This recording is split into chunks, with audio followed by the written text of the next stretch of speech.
What's my favorite Beatles song?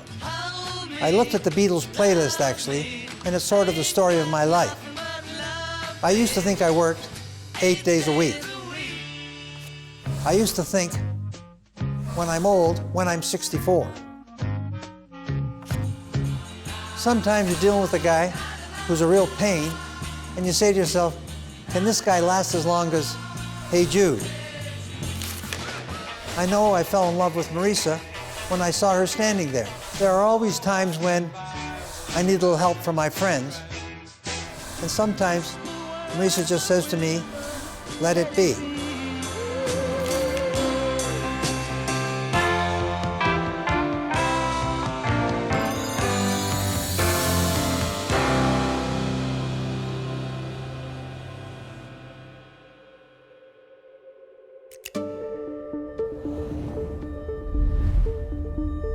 How did I get here?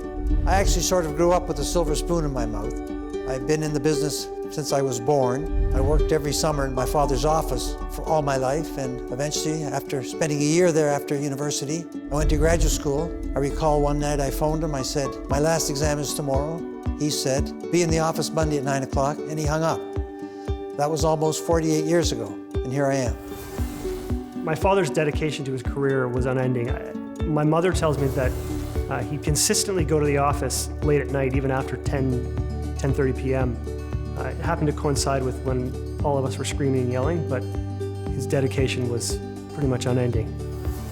I met Ed 1992. We had a building company called Tribute Communities, and Edward Sorbara was selling land in the village of Brooklyn, which is in the municipality of Whitby. And that was the first business deal I did with Edward, where I bought the first overpriced land from Edward. I first met Edward in 1975, and I was the son of an employee. My father, Joseph, worked for Sam Sorbara Real Estate, and we were in Fort Lauderdale, which meant my father actually had a good year. When he had a good year, we went to Fort Lauderdale. When he had a bad year, we would go camping. The real estate business is a fascinating business. The pivotal moments have been industry-wide rather than personal. But we're finishing 25 years of great times in our business. Many of us have never had the chance to experience a real good hardcore downturn. I think back to the early 70s when we started 25 years of double-digit interest rates, the calamity of 1989, which I really blame on bad decisions by a lot of banks, and then starting in 92 as things started to unfold, and actually since 92 it's sort of been a party for most of us. I've worked on many projects with Edward over 31 years.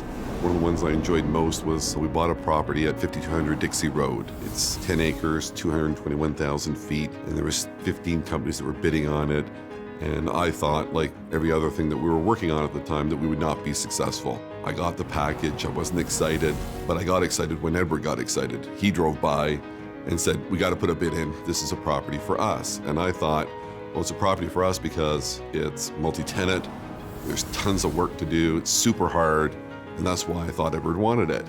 So we did a full Argus model, and we were looking at the rates of return, and in the end, years later, someone called Edward and said, geez, you were really so bright to buy that property, you did so well.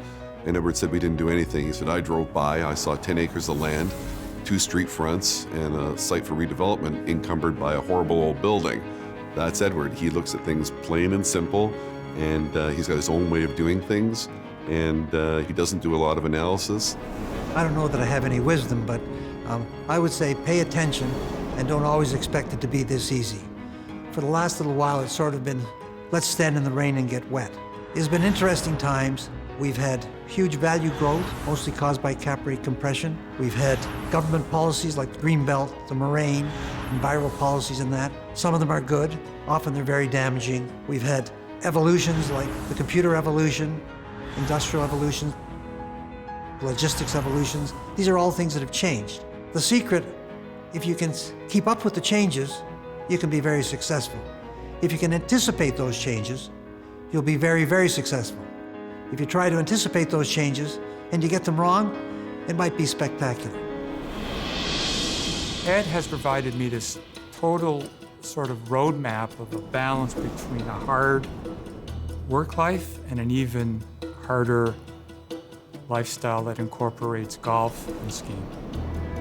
And by the way, I take great pride in knowing that I introduced Edward to golf. He is a young 73-year-old gentleman.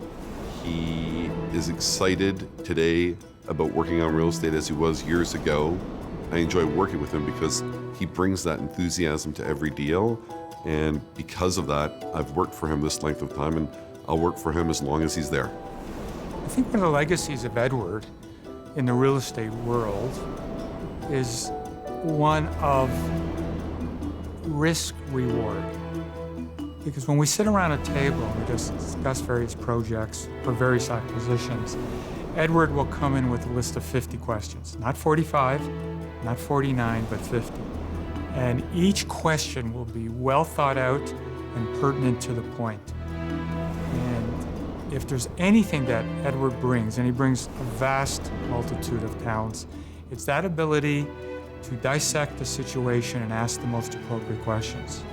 Edward's a fountain of knowledge, and I'm always surprised how much of his time that he gives to people and how willing he is to take a call, to take an appointment, to take someone who's come unannounced, and to give of himself.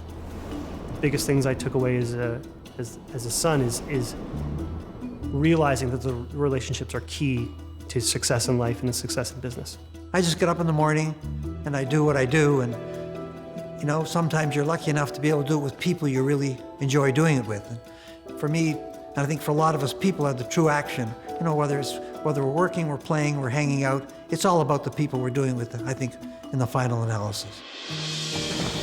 My father deserves the NAIOP Lifetime Achievement Award because of how many people he's touched through business and through his relationships over the years. For the last 25 years that I've known you, you have spent as much time in the community as you have in the real estate development world.